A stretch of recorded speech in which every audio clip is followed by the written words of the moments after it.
When I see things like this, it's just really inspiring because it's not just about beavers, but this is really about reclaiming agency in the face of institutional apathy.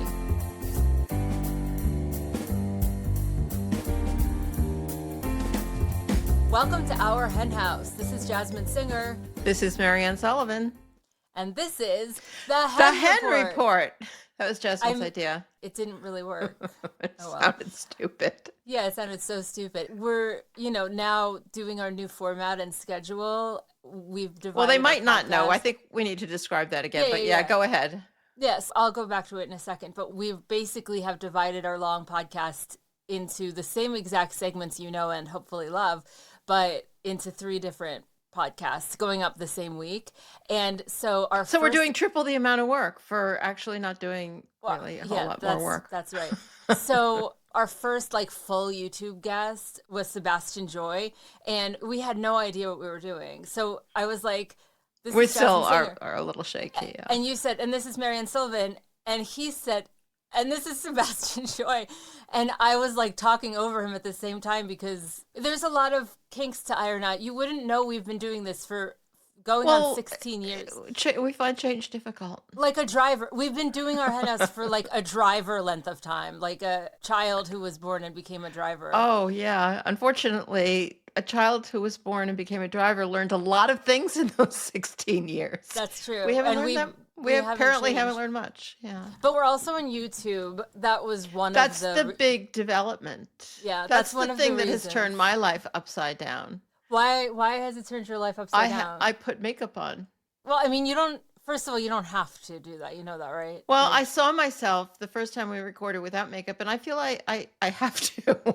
Okay. It's not a lot of makeup. I mean, I don't use a lot of makeup, but I need to you kind of fade away as you get older. What makeup do you use? Some eye makeup. No, but lipstick. what brand? Do you remember the brand? I don't know. I get it at Marilla's Zero Waste store. It's all vegan. Obviously. And it's all paper. Right. It's incredibly virtuous in every way. Well, I have tattooed makeup. Well, I had tattooed makeup, and I have to go again because it was a year ago, and it doesn't last forever. It's not. It's semi-permanent. It's crazy expensive, but it's kind of worth it. Yeah, but I tend to buy really expensive makeup, so I save that amount of money on makeup, then I'm spending it on the. Yeah, I just buy whatever they have at Marilla's. I have eyeliner on the top and bottom. I have eyebrows, so microblading, and I have lip blushing. Yep. The lip blushing is really good. Well, this isn't really that related to animal rights, but as you get older, your lips fade. Did you know that? Well, I don't know. You keep, they become less distinct. It sounds like you're disappearing into nothingness. That's what, you're just I'm not sure that's how I'd put it, but yeah, kind of. You kind of just fade away. You know what you remind me of? I just thought of it. Okay, years ago, I read The Time Traveler's Wife, and then it became a movie. So I watched the movie. I never read that. It's a little intense. You wouldn't realize it, but it's very upsetting. But anyway, so in the movie, when the guy is time traveling, he doesn't ever know when it's going to happen, and he just starts to disappear a little at a time, and then he winds up reappearing in the other place where he winds up. But that sounds like you. That's what's happening. Yeah, maybe I'm time traveling. If you could time travel, where would you time travel to? I mean, I have to say, I think it would be the future, even though I don't anticipate anything good about the future. I just want to know what happens. I think that's the most annoying thing about dying. I don't think dying is scary. I just think it's disappointing because you don't find out what happens. Also, you're 75 years old. You're not dying. I didn't say I was dying. I just meant I was comparing, why? I mean, at some point, so will you. And don't you kind of wonder, it's never the right time. Not only because you would like to go on living, but because there's always things to be curious about how it's going to turn out. And all of a sudden, you're never going to know. So I would go somewhere in the future, probably not too far because I don't have very high hopes. Yeah, what if you wake up and it's just you and a bunch of rats and pigeons? Well, I would be rats fine. And pigeons. I do too. And some roaches, I think. I think it's going to be the rats, the pigeons, the roaches, and mushrooms. Right. Mariann, I don't think I told you this. I don't think I told you this. My next Environmental Connections episode is going to be about mushrooms. Oh, come on. You didn't tell me? And climate change. I can't wait. I want to hear. I want to hear. I haven't started planning it yet, actually. So feel free to, help if you like. I don't know anything. I just want to know. Okay, so let's tell our listeners who probably, I'm sure a lot of them are confused. So, well, not everybody you hangs talk on about our it. every word. Yes, we have a You new. Explain it. We broke up the podcast, which was getting outlandishly long, into 3 parts, and we're going to publish each segment separately. Rise the Anxieties on Tuesdays, the Hen Report, which is basically the top of the show where we bullshit, on Thursdays. I don't know if you can curse on YouTube. I'm not sure. Do you know? You watch YouTube all the time. Can you curse on YouTube? Yeah, people curse all the time. All right, then continue. And, our long form interview, but just the interview on Fridays. And I'm calling it our long form interview because I would like to occasionally to do very short interviews with people who are in the news or whatever, but we'll see if we can make that work. We kind of did that a couple of weeks ago with Michael Dorff and that sort of thing. Yeah. So if you hate change, as many of us, including myself, do, you can just listen to the whole thing on Friday. And you don't have to watch on YouTube. I mean, it won't go in exactly the same order, but I'm counting on you to be able to cope with that. So the content is going to be the same. It's just going to be broken up, and we're going to be able to tell people, "Oh yeah, we do 3 podcasts a week instead of 1." Well, okay, it sounds so good. One of the reasons for this, there were many, but one of the reasons was because I was reading this report on podcast stats. And a huge percentage of podcast listeners stop listening less than halfway through. If it's or I should say 20 to 30 minutes in. Yeah. And so maybe this way we could capture you more and we could capture more listeners. And it sounds a little aggressive. Well, that's the plan. We're going to go to everyone's house and capture them and put them in front of us and make them. And as Jasmin mentioned, the other change is that we're also putting each of these podcasts, I have to start calling them separate podcasts, up on YouTube. And so we're filming them. I mean, we've always filmed them. It's just that we're the only people who saw the film. And this is where, if you like us even a little bit, it would be really, really helpful if you could go to YouTube. You don't have to listen on YouTube if you don't want to, though, we look good, but just subscribe. And if you can, and you go on again, just put a like on the episodes. And that's because YouTube is this weird thing. It's a combination of a platform where you can put your content out, plus social media, which I guess all social media, you're putting your content out, but it's very short. On YouTube, you're putting out big content, like a whole podcast or something. But it also is social media. It also has an algorithm. It also feeds your content to other people. And that's how you grow. And right now we're very small on YouTube, which, everyone is when they start off on YouTube. That's what they tell me. So to keep me from getting hysterical. If you could do that, that would be really a big solid. Yeah. Also, if you're watching this on YouTube, you will know that my hair dried like Farrah Fawcett today. Oh, I think it looks cute. But this is a thing. It just flips up. Now that we're on YouTube, we're going to talk about your hair every week. I don't know. We talk about your hair all the time. We do so why not? When do we talk about my hair? So it's finally spring, sort of. I mean, it is, right?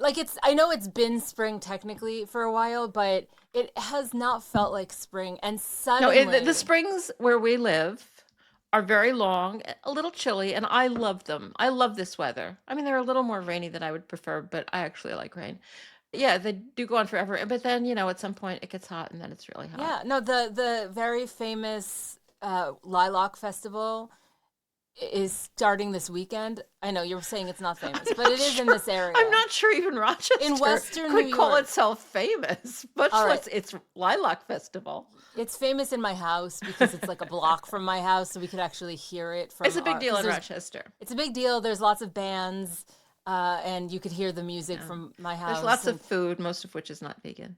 Oh, by the way, speaking of food and Rochester, so the grocery store Wegmans started in Rochester, and it's people are completely obsessed with Wegmans. It's sort of like Whole Foods, so it kind of has a cult following.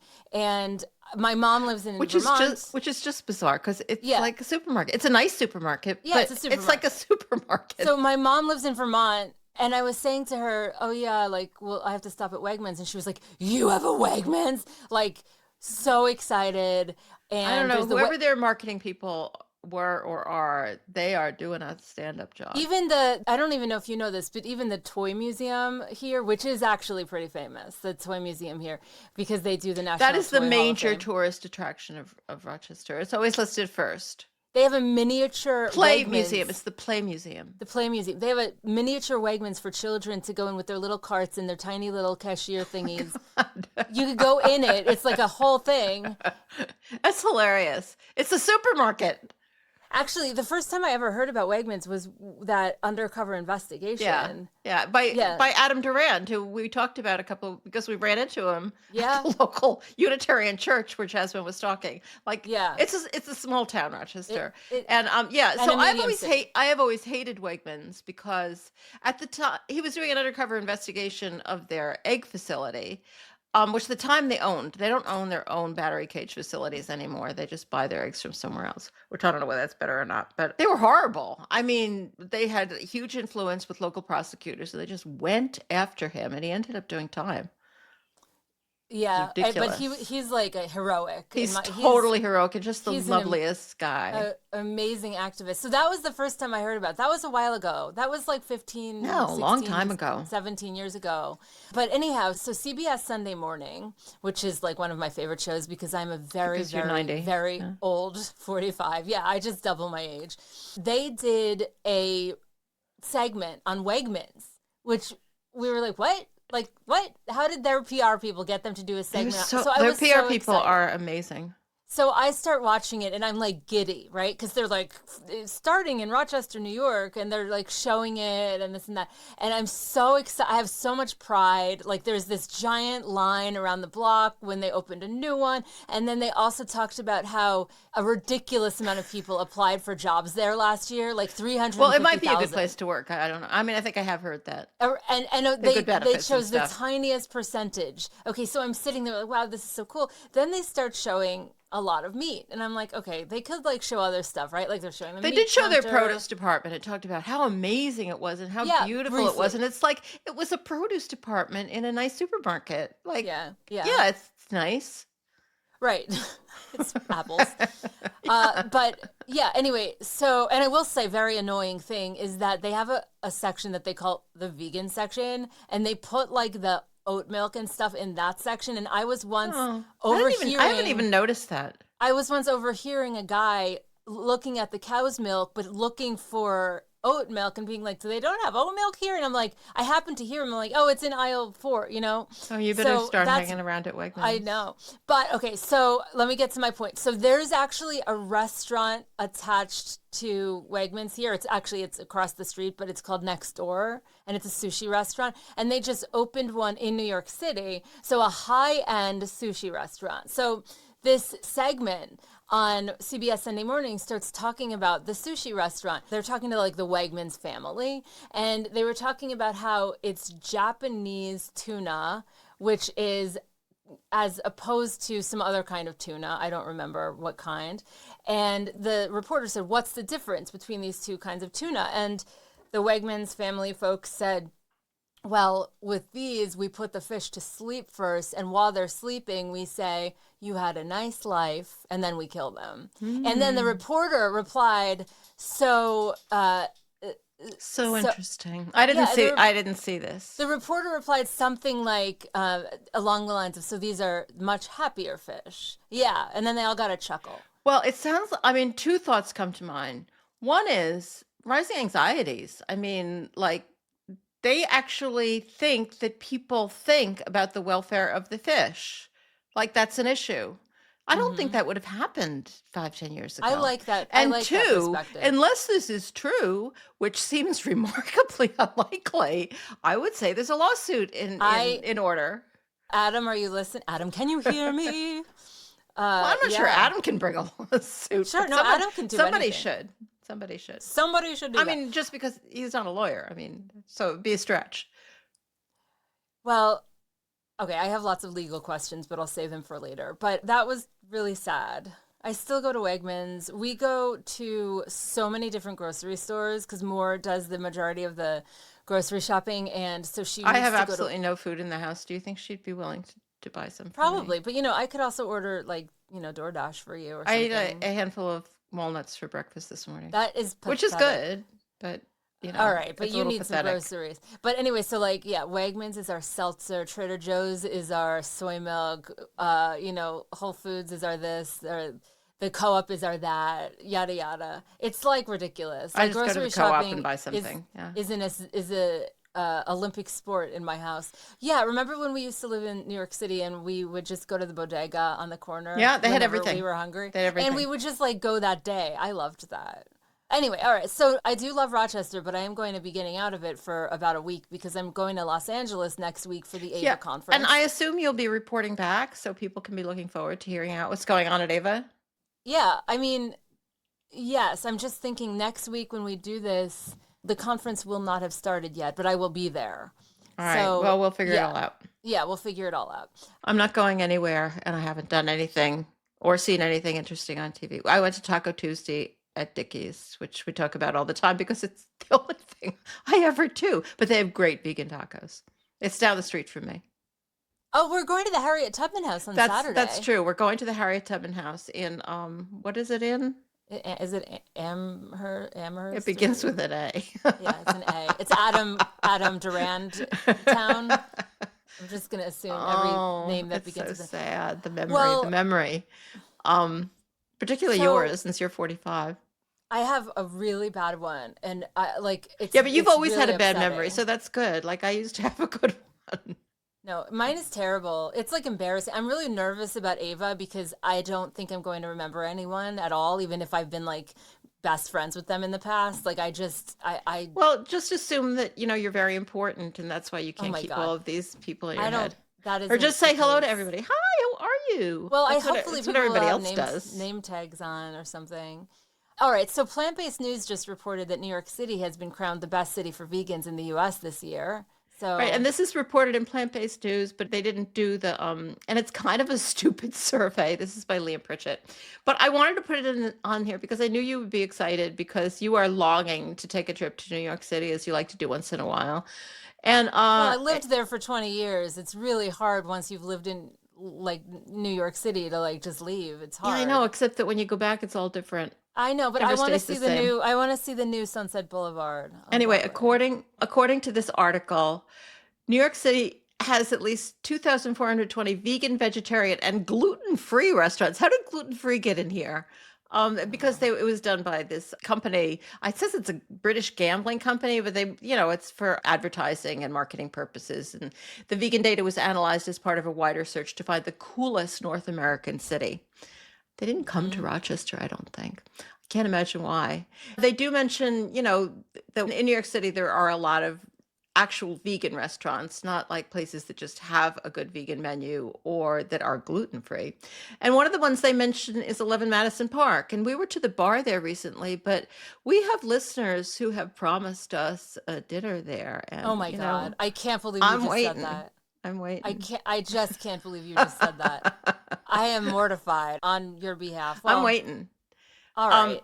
All right. So I just thought you would enjoy that article. So that's why I put it in there, even though it's kind of stupid because it includes gluten-free. But I'm sure New York City really does have completely off the hook vegan food. There's no doubt. But I have another New York City story to report on. Okay. This is from Friends of Animals.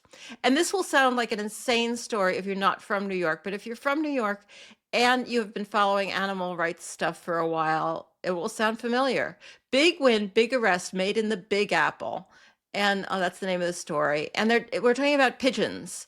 And pigeon poaching is a huge problem in New York City, has been for a long time. And there was just this big arrest because on April 30th, these officers from the 9th Precinct, which is downtown in Manhattan, found this guy, Dwayne Daly of Bushkill, Pennsylvania, stealing with a large black net pigeons at a Tompkins Square Park. This has happened many times before, and it's a disgrace, but it didn't, I don't think the police used to be on it the way they are now. So that's really reassuring. They tracked him to his truck, which had Pennsylvania license plates, which means, of course, and it already had 25 pigeons in it who were let go. And of course, it's for pigeon shoots in Pennsylvania. I mean, that's what it's always been for. They round up New York City's pigeons, take them to Pennsylvania, and shoot them.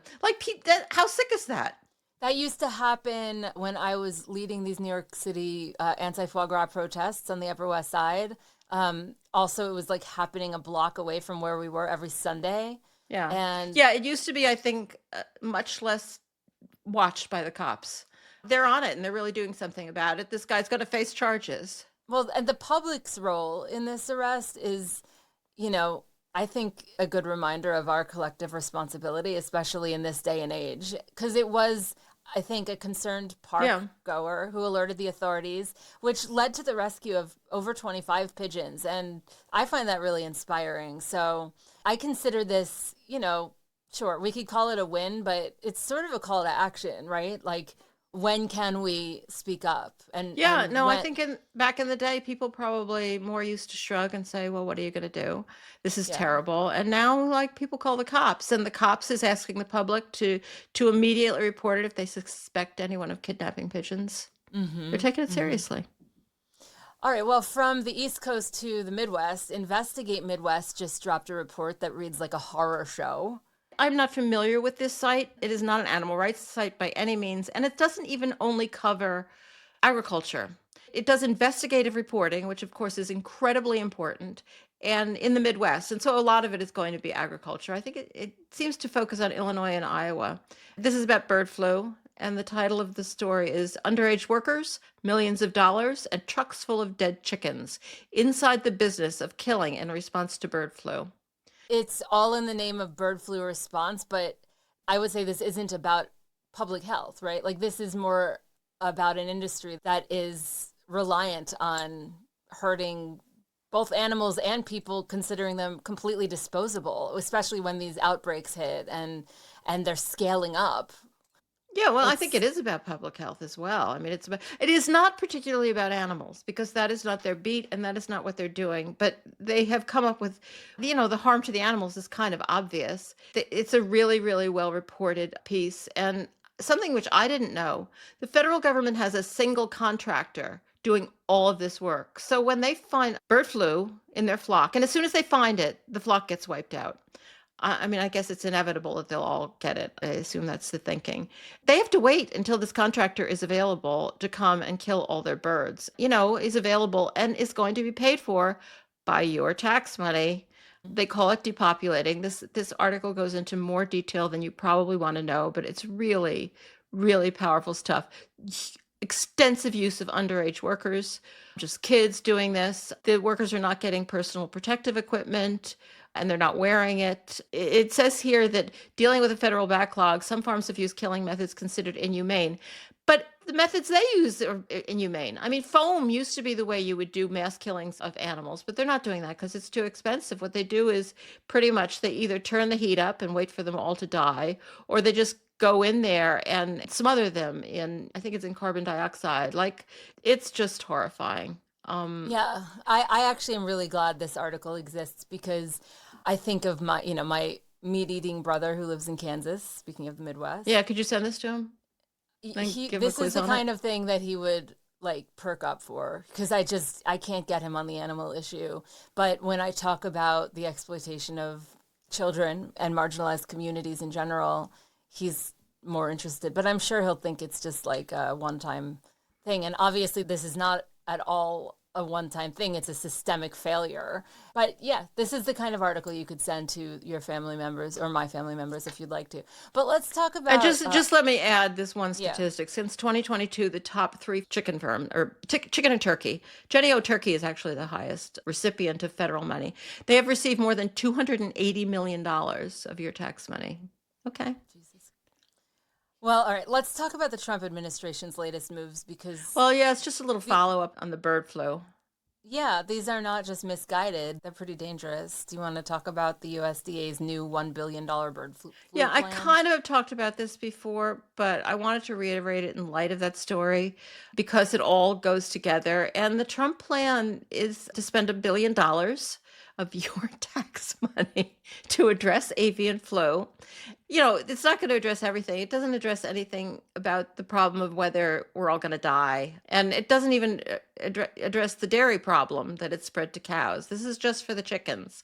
$500 million towards biosecurity, isn't that something that these chicken companies should pay for, their own biosecurity?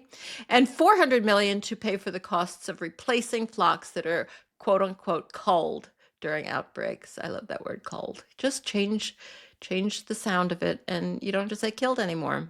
So yeah, again, this is what we're paying for. I don't want to dwell on it. This is a depressing topic. And it's not like there's any real news. It's just that, the new Secretary of Agriculture, what's her first name? Her last name is Rollins.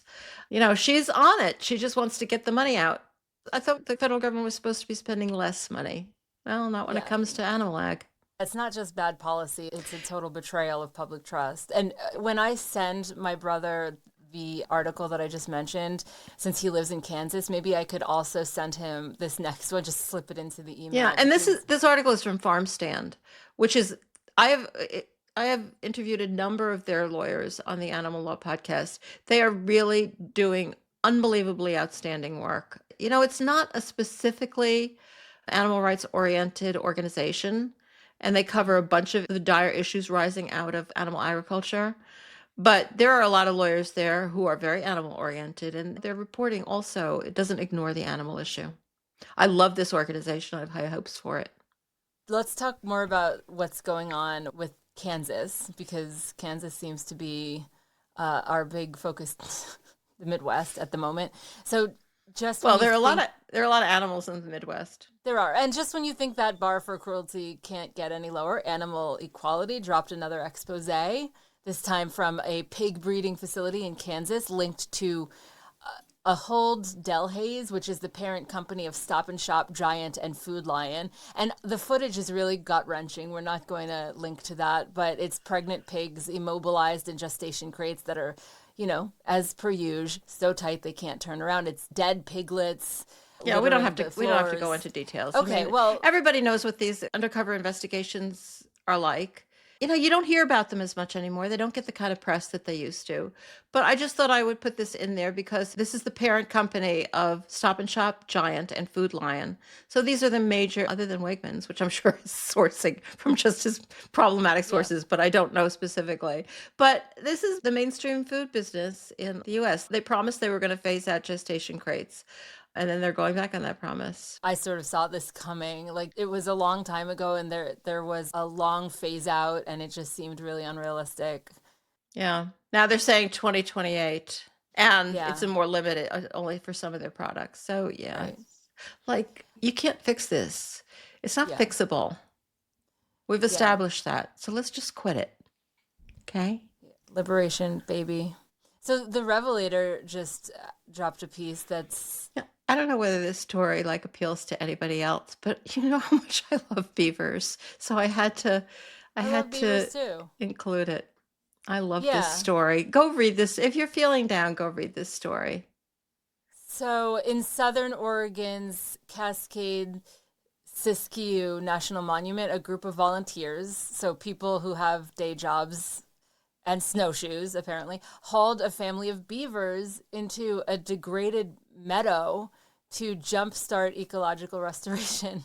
That does make it sound like there had been no preparation. And actually, this land seems to be privately owned, so people could do what they wanted. And what these people wanted to do is to prepare it for beavers. So they've been working a long time on planting willows, which beavers love, and doing a lot of things to make a home for beavers. The beavers finally arrived. The beavers were trapped in a place where they were at high risk. And, they might not make it where they are. Who knows? And beavers also sometimes move on. Sometimes they don't like where they're put. They go, no, we're going somewhere else. So, there's no guarantees. But I think the point that they're making, too, is that the kind of things that beavers do to the land, which, they chop down trees. Sometimes they chop down trees that people want there. They make wetlands out of dry meadows. And a lot of people would prefer to have a dry meadow where you could graze your cows, or even just have a picnic than a wetland. But wetlands are really, really, really a good thing. And beavers just do the right thing. And there are also ways, like if there are trees you don't want them to get, there are ways to manage that. You can protect the trees with fencing and stuff. But, nobody wants to spend the money. So, but these people are doing this privately.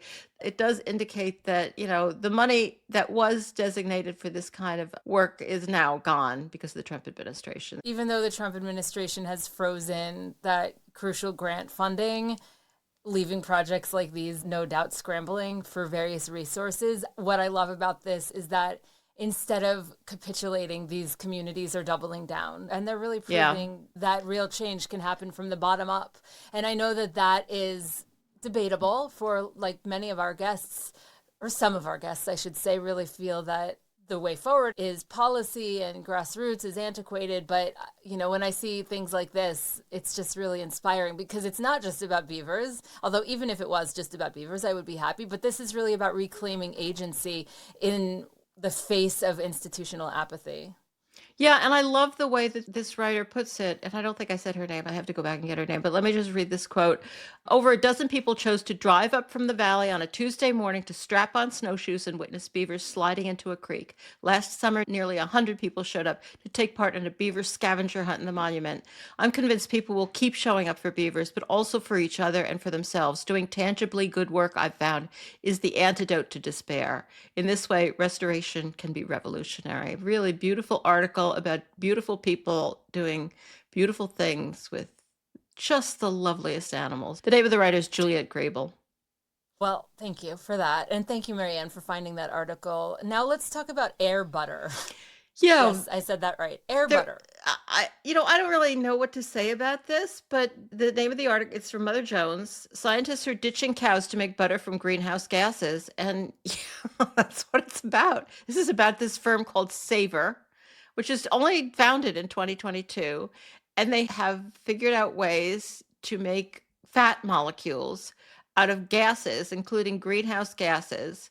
And the goal is to create sustainable fats without cows or crops, which seems like a really, really good goal to me. And one of the fats that they plan on making is butter. Also, they're working on tallow and ice cream. This sounds like sci-fi. Yeah. I mean, it really does. It is an energy user. So their hope is to get to net zero. It's not actually going to be completely removing greenhouse gases from the environment, because it also produces them. But it could be a wash. And also, no cows have to be involved. Yeah. It really does sound like sci-fi to me. I know. This could be a joke for all I know. I know nothing about how I've heard before of people making food out of air. And it always sounds like somebody's making fun of us. But apparently not. Well, and you say there's no good news. We'll keep our eye on air butter. And what kind of butter do you buy when you buy your butter, by the way? Well, I try not to buy butter a lot because, I like it a little too much. But Miyoko's usually. Yeah, I like Miyoko's too. I try to buy the ones without the palm oil, even though I think that the palm oil thought process is sort of flawed. All right, are we going to get into palm oil right now? No, I was just sharing that I like Miyoko's butter too, and that I try. Yeah. You can get into palm oil if you want, but it's such I don't really want to get into it. Yeah, no, we did do an interview on palm oil years ago. We have indeed. Maybe we should revisit that at some point. All right. Yeah, no, I would like an up to date on what people are thinking about palm oil. Leave it up to Vicky.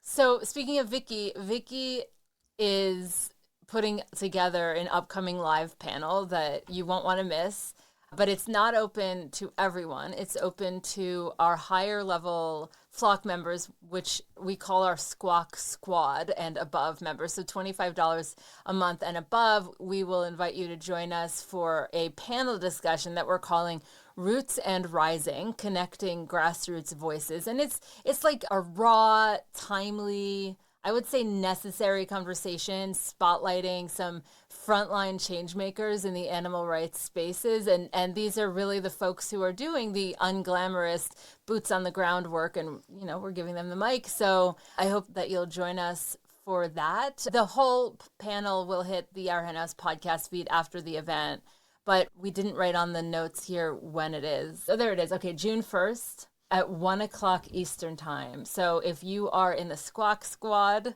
which is the $25 and up category of the flock, then please join us for Roots and Rising. We will send you more info. And if you're in the flock and you would like to upgrade to $25 a month or more, then we would love that, because that is how our hen house continues to thrive. That and some grant funding. And this is about that unfiltered truth from the grassroots. I love grassroots. That's where I started, and I'm going to stay with the importance of it. Yeah, I think it's just really important to remember that each of us can make a difference.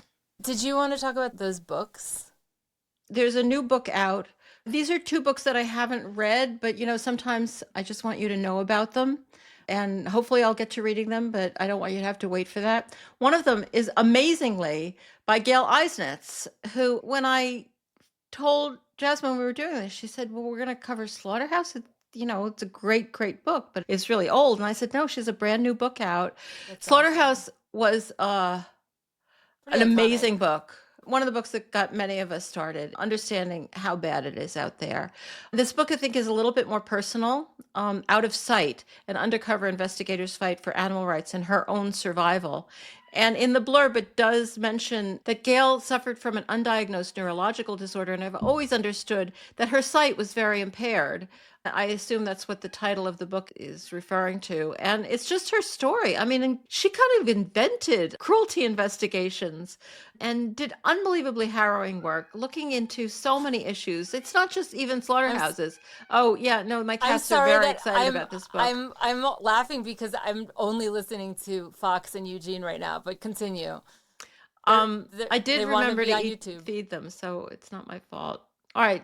She's done puppy mill, she's done dog racing, animal sacrifice, and of course, factory farms and slaughterhouses. And she's just a hero of this movement. So it's very exciting that she has a new book out. And Fox is very excited about it. All right, our second book that I wanted to highlight, I actually have the copy with me, is called Censored Landscapes. Censored Landscapes, The Hidden Reality of Farming Animals by Isabella La Roca Gonzalez. And this is a combination of really beautiful literary writing, some pieces from some other people, some old things, like I saw a poem by William Blake in here, and photographs of the landscape around factory farms, some photographs of animals. But most of the photographs in here are really just photographs of factory farms, which are the most depressing places in the world. And these photographs just show how degraded our landscape is by the presence of these horrific facilities, just bare, ugly facilities. I'll just show this one. That's what our rural landscape looks like. That's actually a beautiful sky. But if you can see the buildings, our landscape is just as she said, censored landscapes. They're just these hideous warehouses everywhere. And we know that inside is so much suffering. And somehow seeing it from outside really brings it home. Really, I mean, there have been a couple of books like this of late that have combined literary writing with stories of what's happening to animals and photography of what's happening to animals, and I'm all for it. So this is another one that you might be interested in. I love the name too, Censored Landscapes. It's very evocative. All right, well, how did you think this went? Or on YouTube? Are you feeling good about it? Are you feeling? I keep forgetting we're on YouTube. So okay. I'm just going to try not to think about it. Though I have to remember to look at the camera instead of like this or like this. Honestly, Mariann, your cat is behind you. No one's looking at you anyway. You just stay there. This is the cat known as Eugene. Oh, that was Eugene. He wanted to be on TV. Okay. Well, I believe if Eugene could speak English, he would ask you to leave a comment on YouTube or a review on Apple Podcasts. If you're listening to this, you could like this episode on YouTube as well. And make sure to stay engaged with what we're doing out in the world. Thanks to Vicki Beechler and Jen Riley for helping this happen. Thanks so much, Mariann. It was fun chatting with you. And until next time. Yeah, which we will be up again, I think, tomorrow with our interview.